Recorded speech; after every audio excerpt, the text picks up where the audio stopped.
Bon, voici la première section d'un exemple de composition sur image photographique. Donc, on ouvre une image photo en rotoscopie. Donc, rotoscope, new from file. Je vais aller chercher ça ici dans texture, picture. Et j'ai une image ici.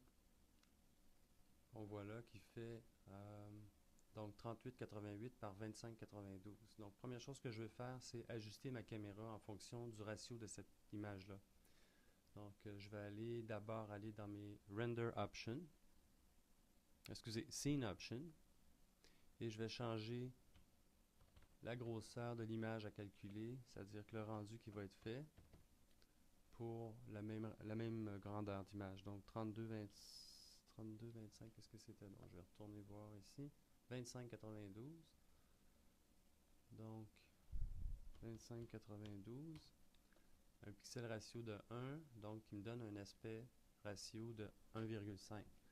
Ce que je vais faire maintenant, je vais aller dans ma caméra, les propriétés de ma caméra qui sont ici, puis je vais rentrer le 1,5 dans le ratio avec une image carrée, pixel carré de donc à 1.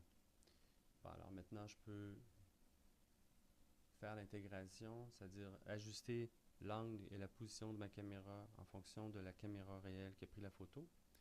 Donc, un petit truc ici qu'on peut faire, c'est de rendre cet objet-là en fil de fer. Le truc, c'est d'aller dans le menu ici, avec la petite palette, activer W, sélectionner ça. Et si vous avez votre option Override Object Property qui est désactivée comme ça, vous allez voir votre grille en fil de fer. Donc là, ce que je veux, c'est ajuster l'angle de ma caméra. Donc, je peux zoomer avec Z et reculer pour positionner ma caméra. Donc, on a pas mal ce qu'on veut ici. Ça ressemble à ça.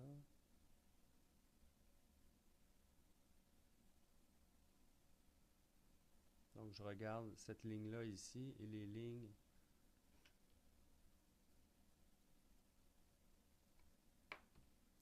des barres de table de façon à ce que tout ça concorde.